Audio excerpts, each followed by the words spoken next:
Hi everyone, this is Sean Ismail from Cloud Ranger blog, and you are viewing the Microsoft Azure training. In today's session, we are going to talk about creating virtual machines in Azure, the basics. The reason I say this is the basics is because I'm not going to get into all the exam requirements for creating virtual machines in Azure yet in this session.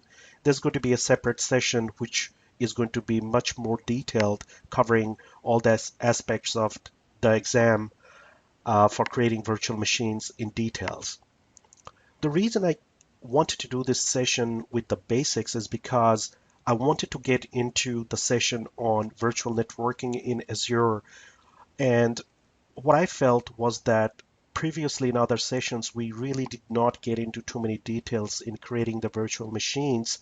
So to effectively learn networking, we have to make virtual machines communicate to understand the concepts behind everything. And I felt that this session with the basics of creating a virtual machine would be beneficial to get started for that session in networking. So this is the basics. So let's get started.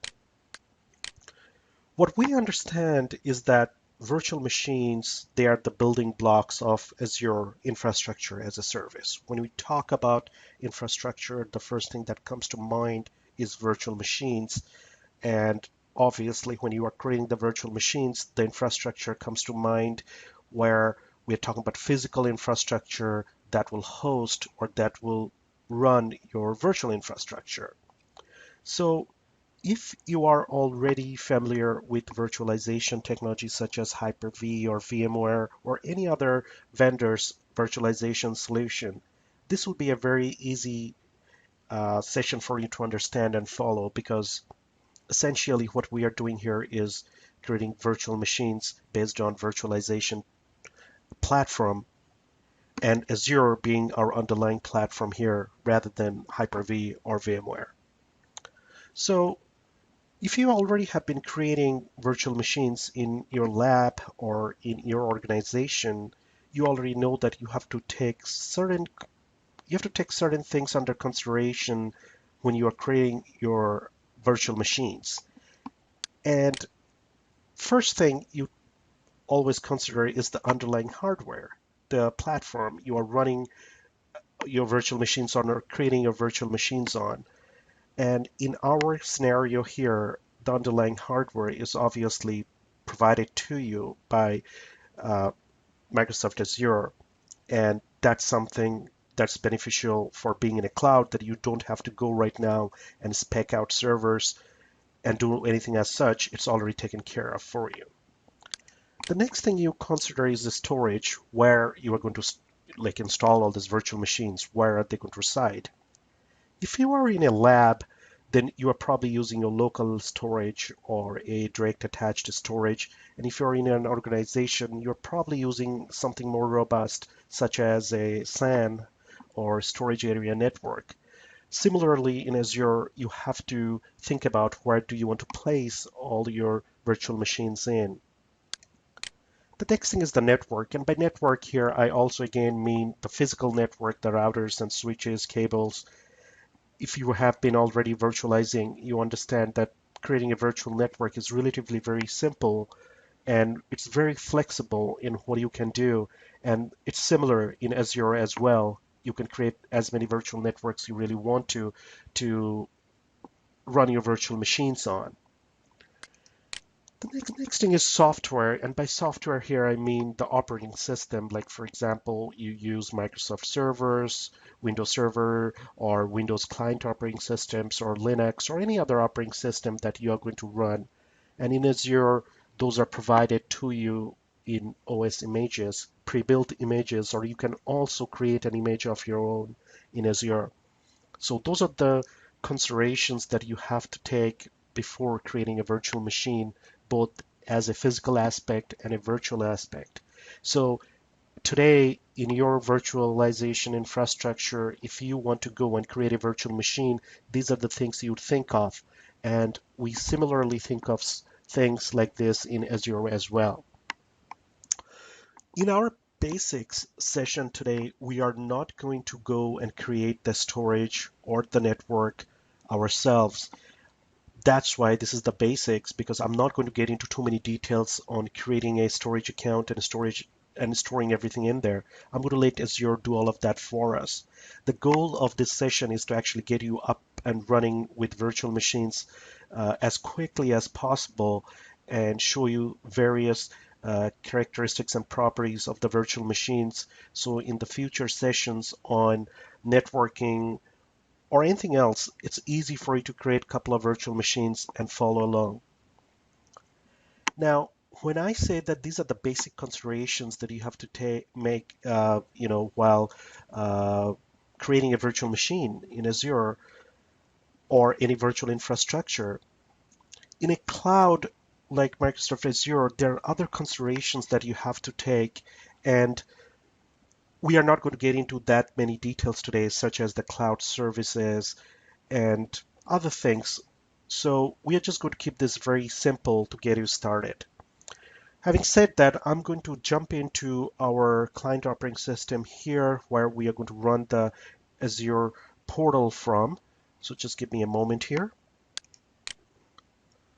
Okay, so we are at our browser here, and you can see I'm already at azure.microsoft.com site. So we are going to go log into our portal, and the account we have been using is Cloud Ranger blog at hotmail.com. You will obviously enter the account you already have to follow along. Put in our password. And as you can see, we are in our Azure portal, Azure Manage portal here. This is not the preview portal. We'll be doing most of our work here. Under all items, as you can see, there is nothing right now except the default directory. There's a notification here about the free trial. Just going to get rid of that. And as you can see over here, everything is zeroed out, so there's really nothing that we have. I pretty much removed everything for this session here today. So the first thing we are going to do is create a virtual machine. So the way you do that is if you go to virtual machines right now, it says that there are no virtual machines that have been created. You can go and click on New.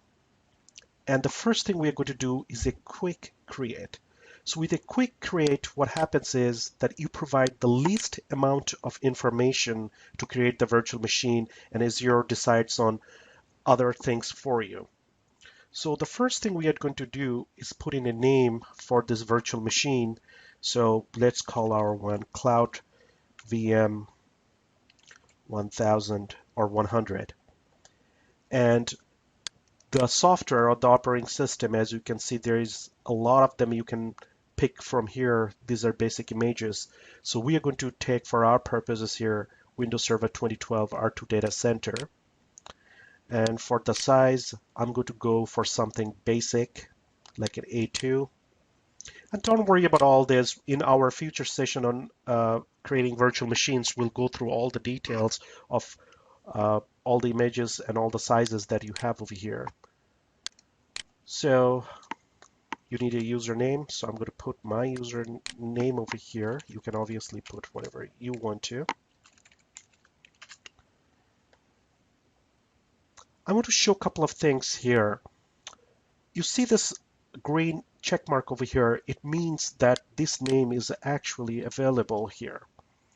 So the DNS name, which will be your virtual machine name, as you'll see, it is something that's going to be publicly accessible. So what I mean by that is that you should be able to go to cloudvm100.cloudapp.net and it will resolve to a public address. That means that if this is not unique or somebody else has it, you basically won't be able to take that. So let's try something more simple and a little bit general, and you'll see that somebody already has taken it. So if we actually chose Cloud VM1, you can see a little red exclamation over here. It says a hosted service with a specified name already exists. It means that there is a DNS entry already made for this by Microsoft. Somebody else is using it and you cannot. And So I do something unique here like Cloud VM 100. That means if somebody else was going to use Cloud VM 100, it will let them know that somebody else is using it already. Since this is a quick create, we do not have too much control on what we are doing here, but when in later part of the session, I'll show when we're custom creating a virtual machine, you will be able to change the inside name of the virtual machine. And so you can have a separate DNS name and a separate name for the virtual machine itself. But for our purposes, quick create here, you do not have that control. So whatever the DNS name is going to be, that's going to be the name of your server as well. Okay, so let's choose a region for us. So I'm going to use the East US2. You are obviously going to use the ones that's most closest to you. And that's all really is there to create this virtual machine. We are going to just do create a virtual machine. And as you can see, it started provisioning this virtual machine here. It's creating the storage account for you. So this takes a little while, a couple of minutes in some cases to bring up a virtual machine because it's just doing so many things in the back end. And you'll appreciate that if you have used other cloud technology like Hyper-V, where it goes and right now starts bringing up the operating system, then provisioning that, then starting up the virtual machine and doing everything for you. So when we talked about considerations like storage, networking, and all that, in Quick Create, as you can see, it went and created the storage account. So it created the account where it's going to go and store your virtual machine in. And in Azure, those are the things that you can create yourself to have more control on. But in a Quick Create, Azure is doing that for you. Ideally, in an organization, you don't want Azure to do that for you. You want to have an Azure storage account that you have created, and you go place your virtual machines in containers there to keep all of them together. And in Quick Create, obviously, we don't have control over all of that. So I'm going to pause here a little bit and let this finish and then get back to you. Okay, that took about 3 minutes for me to create this virtual machine, Cloud VM 100. So now that the virtual machine is created, you can see under status that it's running. So let's go over some information of this virtual machine. So right from here, you can see the virtual machine's name is Cloud VM 100. The status is running. It's running under the free trial subscription or the subscription you'll have. The location is quite important because that's where the data centers it's running at is in East US 2. And the DNS name for this is cloudvm100.cloudapp.net. So let's get into this virtual machines settings and configurations here and see what else we can see. So this is the basic dashboard. So we'll go to the dashboard here. So in a quick glance, you can see details over here as well. The status, the DNS name, the host name is same as the DNS name here. This is the public virtual IP or VIP or VIP as they call it. This is the address. So your Cloud VM 100 will essentially resolve to that. This is the internal IP address of the virtual machine, our size, location as well. You can see all that from here. There is an extension that Azure created for you. It's the BG info, and I'll show you what that is. In here, the other important thing I want you to note here is the endpoints. So you can see PowerShell and remote desktop. This is what will enable us to actually remotely connect to this virtual machine. So I want to bring up another point here is that when you are using Hyper-V, for example, and you create a virtual machine, even if you do not provision the network or the network is still not accessible for the virtual machine, you can actually go to the console of the virtual machine. So it's basically getting into the virtual machine's desktop and then start configuring everything. At least in Microsoft Azure right now, you do not have access to a console. So the only way you can actually get into a virtual machine desktop would be after Azure has provisioned the networking for you. And when we did this quick create, Azure did all of that for you. There is a network that we will connect to. It's already mapped to a public address and a DNS name. Azure has already done that all for you. And we looked at that information over here, the DNS name as well as the public IP address. So technically, we'll be creating an RDP session to remote into this virtual machine. There's no console access. So if this virtual network and this virtual IP addresses and host name for the DNS was not created by Azure, we would not be able to connect to this virtual machine. This is good in some certain sense that everything is done for us and we can just get into the virtual machine. But there are times that it has happened to me before where I was playing around with the internal IP addresses or did something with the adapters, and the virtual machine sort of lost access to the network. Since I did not have a console access to that virtual machine, there was nothing much I could do to salvage that virtual machine. And essentially, I had to create a new virtual machine from scratch just because I lost access to the virtual machine I had created. Now, there are workarounds. So like you saw that when we went over here under endpoints, we did have PowerShell. So even if for some reason you messed up the remote desktop, you could use the PowerShell to connect from the backend from the Azure Management Console and do stuff there. But now, if you have broken the virtual adapter, then you do not even have access to that. And there are other ways that we will explore in future sessions to gain access back to your virtual machine if you have done something where you have sort of locked yourself out from connecting to the virtual machine. But for now, Azure does not have any console that you can just log into and look into those things.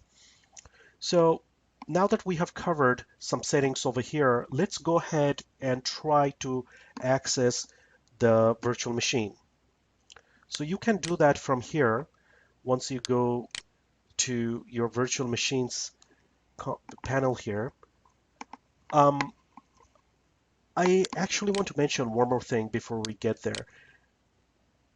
When you see cloudvm100.cloudapp.net and the public IP address, I want you to know that this is not the public IP address of the virtual machine.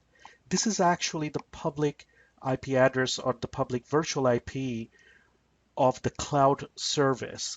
So if you go to the cloud services over here, then you can see that there is a cloud service that was created, and that pretty much takes you to your virtual IP. You can see over here, you can see the deployment name. So this is actually a cloud service, and you can see the input endpoints here as well. This is not the virtual machine. And it's important to know that because when we get into cloud services, we'll understand that your cloud services does not only have virtual machines, it can have other things as well. And as far as networking is concerned, your virtual machine just basically has an internal IP address right now, and your cloud service is mapped to allow you to access that virtual machine through that IP address and the ports that's mentioned in the endpoints here. So to get to the remote desktop, we know that 3389 is the port number, but the cloud service, it's 63233 or something random that it picked up, and it's doing a port address translation or PAT for you networking guys. So this is more evident when we will try to connect to the virtual machine. That's why I wanted to bring that up right now. But for all purposes, you can RDP based on that information here. So if we go right now to connect and click on that, you'll see that it's trying to download an RDP file with all the information for you. So let's go ahead and save that on the desktop. And we will go through the RDP file to show what what information does it have. So let's minimize that and edit this RDP. As you can see, it already has entered this information for you. So cloud VM 100.cloudapp.net, the DNS entry is already done by Azure. So this is nothing that I had to do. It did it all by itself. And it's connecting to that RDP port. So it's masking that 3389 port that usually we know is for RDP. So as for the security perspective here, that's excellent because besides you, nobody will really know what the port is for connecting to that RDP. And it's going to translate that to 3389. So it has already done that for us. So I'm going to go ahead and put the username that we have here. And let's connect to this session. This is the password that we had put in for the virtual machine when we created it.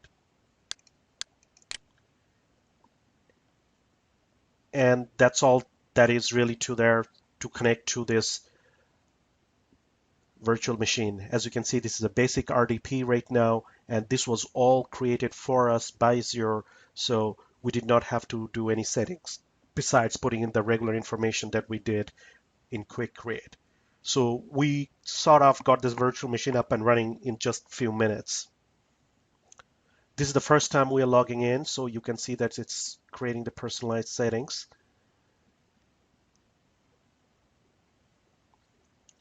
Take a few seconds for us to log in here. And while it's doing that, you can see we are connected to cloudvm100.cloudapp.net. And if we go back to the dashboard here, the cloudvm100.cloudapp.net is under the DNS name. And what we are going to do is do a quick lookup. So I'll go to my command prompt here and do a ns lookup on cloudvm100.cloudapp.net, and I want to show you something really quick. You can see that the address it resolved to was 104.209.128.105, and you can see that is your public virtual IP address, the VIP. So these addresses and this DNS entry was done for us by Azure. So this is why we are able to connect to this virtual machine using that. And the endpoints is what was dictating that the port we are going to connect to. So this is a basic Windows server. So it's bringing up the dashboard for the server manager. So we'll just quit that. This is the BG info thing that was actually deployed when we created the virtual machine. So you can actually see it's a neat little thing as an add-on that you can see. You can look at all the information. The public IP is given over here, the internal IP address, the host name. You can see the amount of memory. So it's a neat little tool that gives you that information right on your desktop. And it's when you have multiple RDP sessions open, it's pretty neat to have. And this was deployed with the OS image.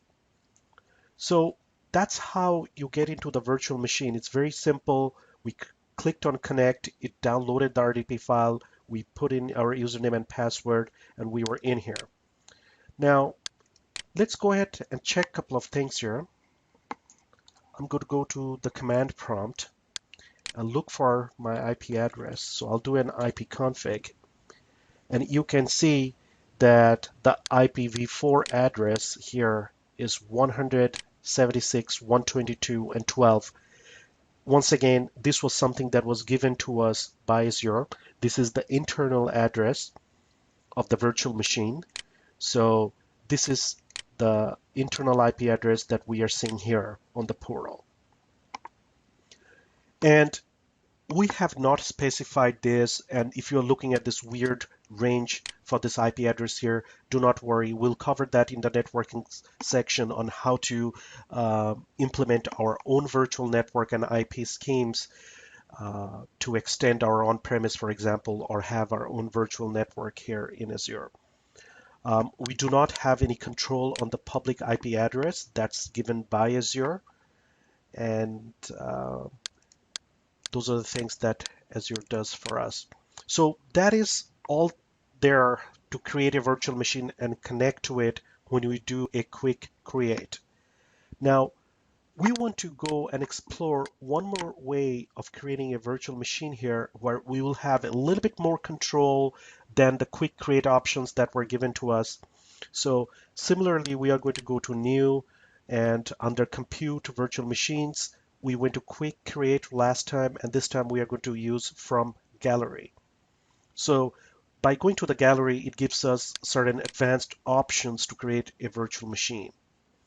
So the first thing that you will notice here is that it's going to ask you to choose an image, and these are the images that already Azure provides to you. You can see it's not only operating system, you can also have things like SQL image. So this operating system or this VM that you will create by clicking on this option would actually install the SQL Server 2014 for you. So for a rapid deployment, this is excellent.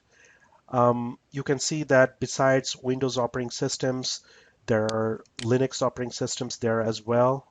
So you can, for example, create a virtual machine with Ubuntu in it. You can see there are other images where it's Windows Server, but it already has, for example, SharePoint here, SQL servers here. So these are pre-built images given to you by Microsoft Azure. Having said that, when we go through the virtual machine proper session, we will go through creating images on our own and uploading that. So if you have an imaging infrastructure in your environment where you have an operating system that you create and you put certain other pre-built applications in there as well, and you want to add those to the lists over here and deploy by yourself, you can do that as well. So for now, you can see under my images and my disks, I do not have anything, but I could have done that. The other thing to note here is when you create a virtual machine in Azure, the price includes the licensing for you. So let's go to the virtual machine over here, and you can see that, let's see the properties of that virtual machine. So I'll go to this PC and I want to go to properties real quick, and you can see Windows is activated. So the key is already provided. So the price of this virtual machine running includes the licensing. So that's one good thing already taken care of for you by Azure. Now, when you are bringing your own image, obviously you have to provide your own licensing for that image, and it's not going to be provided to you. But all the images that you are seeing over here, even if it's going to be something like as a SQL server, so if we go and deploy this image here, which is going to be SQL Server 2014, already pre-installed, pre-configured for you, the price of this virtual machine is going to be a little bit more than a regular VM because the licensing cost is also absorbed in running that virtual machine. Anyways, we'll go into details for that later, but for now, we are going to just choose the Windows Server 2012 R2 Data Center. Click on the little next arrow over here. There are several versions here. I'm going to take the latest image version. We are going to call this virtual machine Cloud VM 200. We are going to choose the basic tier. So in the quick create, we already did all of this as well. You remember it was basically this first screen. So this is no different. I'm going to put in all this information and click on next. And as you can see here, now we are getting into more advanced setting for that virtual machine that we did not have available to us in the quick create. So it's actually asking us, do you want to create a new cloud service? And there was a Cloud VM 100 service created for us when we did a quick create. So we are going to just say create a new cloud service. This is the DNS name. As you can see, you could change the DNS name here. So technically, your virtual machine name is going to be Cloud VM 200, but here we could have had a different machine. So we could have called this, for example, ftp.cloudapp. Obviously, it's not going to be available because do remember that this is the public DNS and somebody might have already taken it or it's already reserved. So you could do a different public DNS name here. For our purposes here, we're going to just keep it the same. So it's going to be Cloud VM 200. As you can see, it's available here. For the region, we're going to pick East US 2. You can pick the one you need. And this is where you would actually also choose, we just have regions here, but you could have chosen a region or an affinity group or a virtual network. And we'll go into details on this later in another session. But what I'm trying to show here is that these are all the advanced options available to you to create this virtual machine. For the storage account, this was the storage account that was created by Azure for us when we created the last one. If you had a storage account created by yourself, you could have chosen that here, but for our purposes, we're going to leave that behind. Availability set, we are not going to do anything. Here, as you can see, it is giving us more options to add other endpoints if we really wanted to. So there are some pre-built endpoints. So if I wanted an HTTP access given to this virtual machine, I could have done HTTP, and you can see it's giving you that port 80 for the public and private port. So right now, we could go to this virtual machine and put that, go HTTP and Cloud VM 200.cloudapp.com, and it would allow us to connect to that. So let's leave that on. And these are all part of the advanced settings. And here you can see it's creating the VM agent for us. It's going to install the VM agent. Here it's giving us some more options. So you could put in Microsoft anti-malware or semantic endpoints and things like that. But we are not going to do all of that. We're going to just click on the complete. And similarly, like we did with the quick create, it's actually creating this virtual machine for us. So this is going to be similar steps. So the difference between the quick create and the regular create from the gallery was that when we went to the gallery, it gave us more advanced options to choose. So when we talked about considerations like your storage, considerations like your network and operating system, the software, this is where we would be in the gallery to actually do that, because eventually we are going to create our own cloud service to do that. We are going to have a single storage account where we will put all the virtual hard disks, the VHDs, together to keep them in one place and more organized. So for now, we are asking Azure to do all of that for us, to take all these decisions for us. And that's why this is the basic series where we are just trying to get these virtual machines created up and running. So this is going to again take a few minutes, and I'm going to pause the video and get back when they're up and running. All right, that took a few minutes, and this time I left the notification over here to just show what all it did. It successfully created the virtual machine, it provisioned the virtual machine, it installed the extensions, and the extension here was the BG info. When we logged into the virtual machine here, this is what the BG info actually is. So it actually deploys the extension for doing that. Similar to our Cloud VM 100 here, with the 200 you can see this was the DNS. There's a quick way to actually copy that from here. So you can actually copy that DNS name from here, but we are using Cloud VM 200. Let's go quickly in the VM here, and we are going to notice the status over here. So we are going to look at the DNS name, host name. As you can see, it's given a different public virtual IP. It has a different IP address. So for the previous one, Cloud VM 100, the public IP was 104.209.128.105, and here we can see it's actually 129.84. So it's unique as well. So let's try that. We'll do an NS lookup on 200, You can see it's 129.84, 129.84.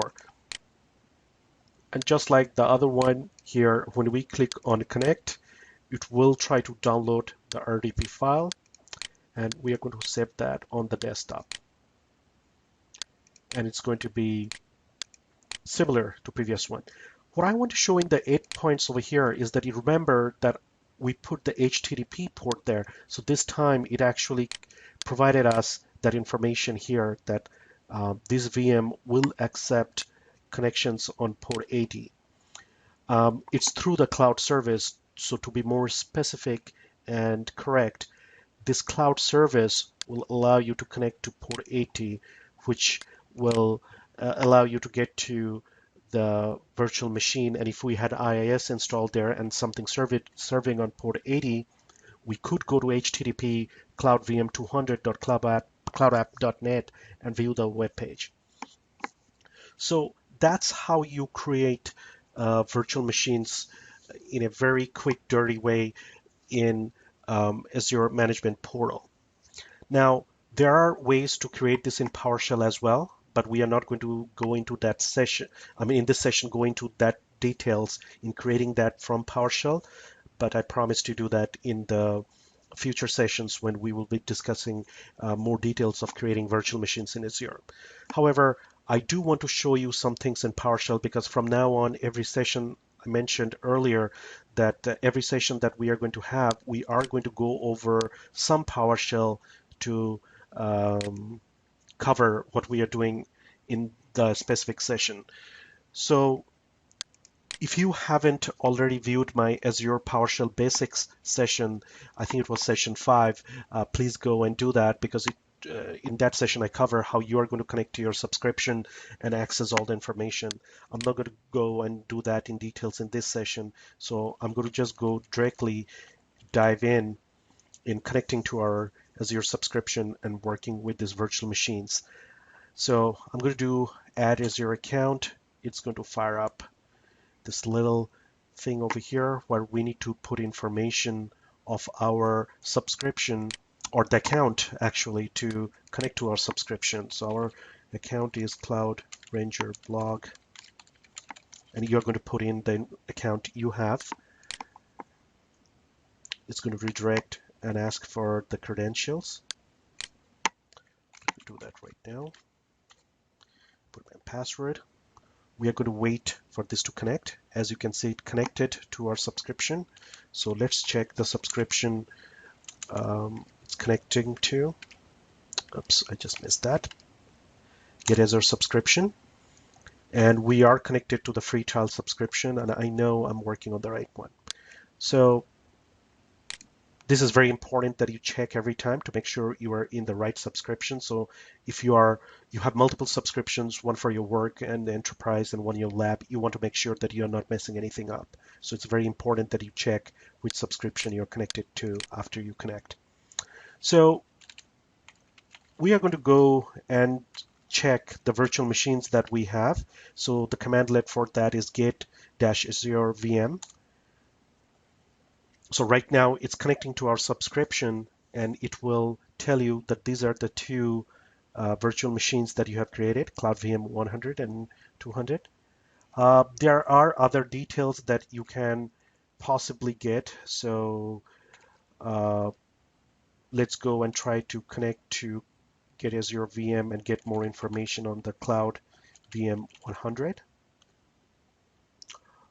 Actually, it's looking for the service name. I do not want to do that because we haven't really discussed that in detail. So I'll just do this and go for the default identifier here. So when you do a get Azure VM and do Cloud VM 100, it's going to give you all the details of the virtual machine. So this can be very helpful. So rather than going into details over here and looking at all this status information, you could do that with PowerShell relatively in a simple way. So you can see that this is the IP address. So this is the internal IP address of the virtual machine. This is the instance name. This is the name of the virtual machine. This is the DNS name. You can see it's ready and other details. And if you actually go to the 200 right now, you can see all the details here as well. You can notice the differences between these two. You can see the instance size here. We had chosen the basic A2. You can see that here as well. Now, there are ways to get more information from here as well. So we'll do something like that. Get Azure VM. Let's do something like get Azure endpoint, for example. So we are going to do that for 200. So we are going to see all the endpoints that were there for this virtual machine. So this is similar to going over here on the management portal. So you can see that here it went ahead. So there was port 80. So you can see there was one for PowerShell. There's one for remote desktop here. And they all will have the same virtual IP address. So this is the public IP address. So there are more information that you can get out of this. So you can go and rather than getting the entire thing, you can, for example, go to name and here, if we wanted to see the only one with remote desktop rather than the whole thing.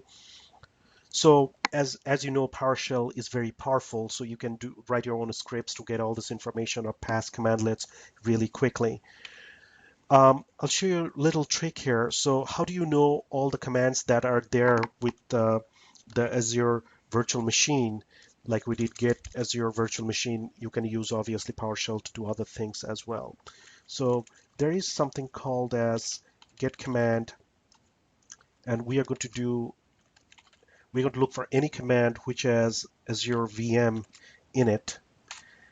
So if you do a get command and you put the asterisk here and Azure VM asterisk, it will give you all the operations or all the commandlets that you can have with Azure VM in there. This is not necessarily all the commandlets because there might be commandlets that do not include Azure VM in the name of the commandlet, but they allow you to do some other operations. Like for example, we were using the get Azure endpoint earlier. But this gives you a basic picture of all the commandlets that you have. So to create a new one, for example, you can get new Azure VM, and you can set stuff as well. So you can do a set Azure VM size. You can restart the Azure VM, and you can start and stop the VM from here.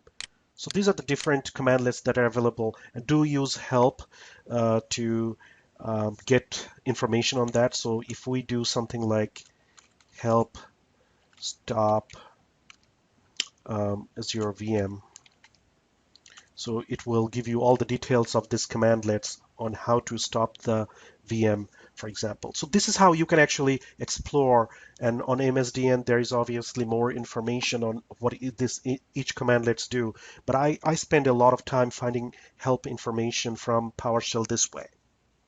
So we will go into more PowerShell details in future session when we do our session on creating virtual machines in more details and cover all the exam objectives. But for now, this is all that information that you really need to get started with virtual machines. Now, one last thing I want to talk about here is that we have two virtual machines here, and you can see the status is running. So I want to demonstrate something really quick here. If we go over here and turn off this virtual machine, so we are in the RDP session here, and we are turning off this virtual machine by doing a shutdown. The reason I'm going through this little details here right now at this point is to make sure that you don't go through the same things I had to do the hard way. When you have any virtual machine running over here, like we mentioned in our first session, is that everything is billable. So you are being charged for running this virtual machine. You are being charged for this storage where you are storing these virtual machines. So if you go to storage over here and you can go to, do not worry about the details here, but you can see that this is where your VHD files are stored. So you are being charged for that. You are being charged for the virtual network that Azure had created for you. So um, these are these are all billable. So um, when you stop the virtual machine from within the RDP session, you can see the status here is stopped. This one is obviously running. There is another option here to shut down this virtual machine from here.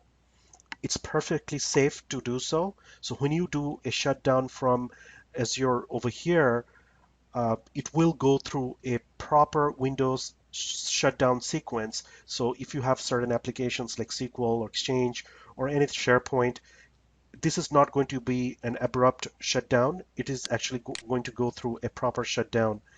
And um, there is a very big difference between shutting down the VM from the RDP session and shutting down from here. If we go and shut it down from the RDP session, the status is stopped, but you are still being charged for this virtual machine.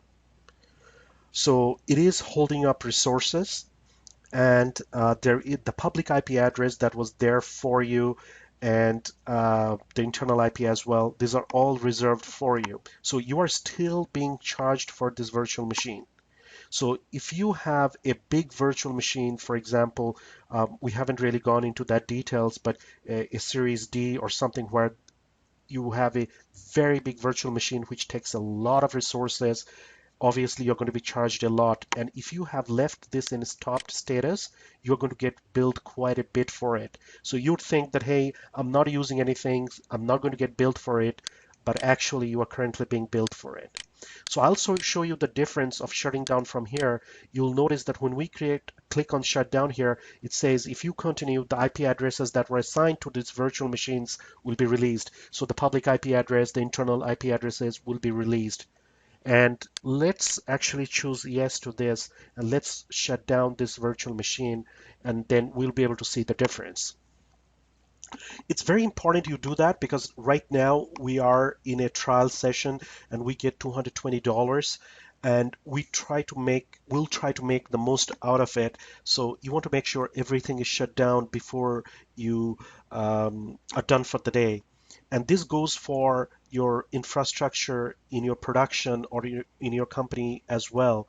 So if you have a lab environment, for example, and you're using Microsoft Azure for lab work, for development or whatever, you might have 5 or 6 virtual machines with your domain controllers, web servers, and whatever. So you would think the end of the day when your employee is done or you are done, you will turn them off and you're not getting billed for it. I mean, isn't that what we are trying to do? Make the most out of our resources, only bringing up servers and getting charged for it when we want to. You want to make sure that it's not in a stopped state. If you shut down from here, as we can see right now, it's also in a deallocated state. So till you see this deallocation over here, you are going to get billed for it. So technically, if I left right now, Cloud VM 100 will still be charged till I actually go and shut it down. And you can see over here, when I click on this, there's a start option, but the shutdown is grayed out. But over here, you can see the shutdown is still there. So till you go and shut down from here, you're basically being charged.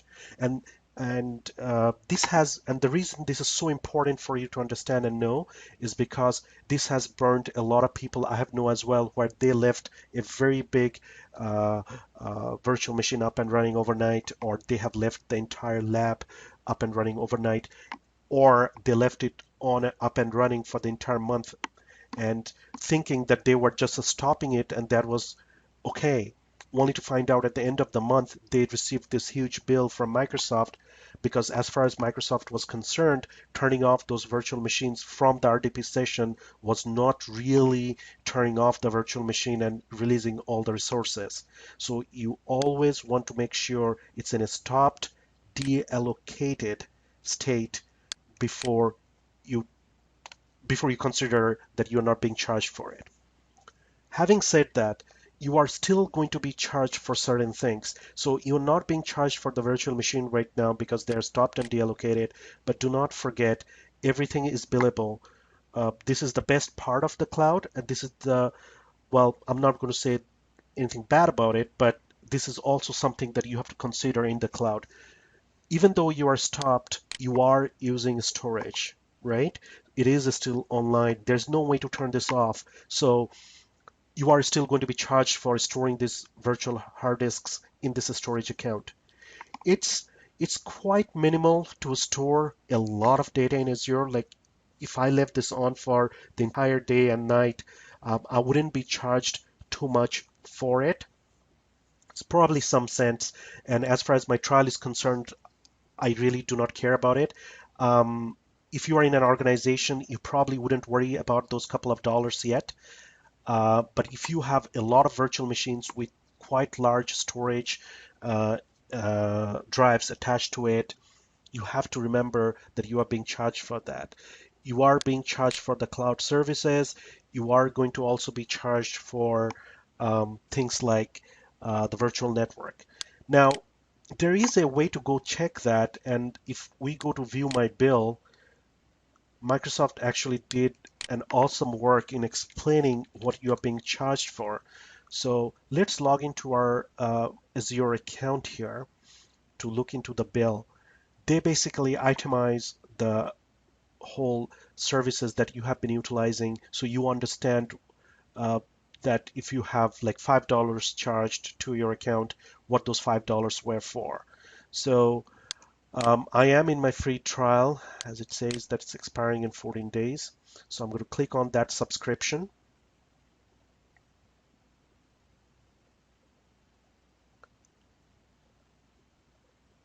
Just waiting for that to load. So as you can see, I have 14 days left. I have $199, and you can see it actually went and itemized everything. So my standard I/O, so data I have accessed and all that, it's up to 4.78 gigs so far, and you can see it has been only 48 cents. Compute hours, I have used about 213 hours, and it's only $20 that were used for this many hours. There was some storage transactions. So as you can see, you are built for everything, and it's very well itemized over here. Um, I used some compute hours, about an hour. So this virtual machine was up and running, so that's where the compute hours came from. So for an hour, it was just 8 cents. There were a bunch of storage transactions, obviously, and you can get into more details. So let's look at my compute hours here and click on this little graph, and it'll give you a little bit more details. I usually turn everything off as much as possible, but there are times I leave things on, and you can see here that it just went down and flattened out here. Um, so you are built for everything, which is good because you only pay for what you really use. So if you are not using anything, you do not get paid. So in your enterprise, you might have reasons not to deallocate them and just to stop them. So there might be reasons where you do not want to release the IP addresses or whatever. So it all depends on your business case. For our free trial, what I try to do is come to all items over here and pretty much delete everything by the end of a session. That's why every time you see me start a new session, you'll find out that there's nothing there because I try to make the maximum out of my lab dollars here or my trial dollars here. So I delete everything, so there's nothing really for Microsoft to bill. Okay, so I think that concludes everything that we have to do over here. Let's go back to our slides. Okay, so that was the creating virtual machines in Azure, the basics, and our next session will get into more details with Microsoft Azure in general. As usual, the training site is at cloudranger.net/Azure-training. We are also there on YouTube, so you can find the channel at Cloud Ranger Network. At Twitter, it's at Cloud Ranger Blog. They're also at Google+. Feel free to write your comments on the blog site or the YouTube comments section. If you need to email me for whatever reason, you can always reach me at sean@cloudranger.net. All right, so thank you for viewing, and I will see you in the next session.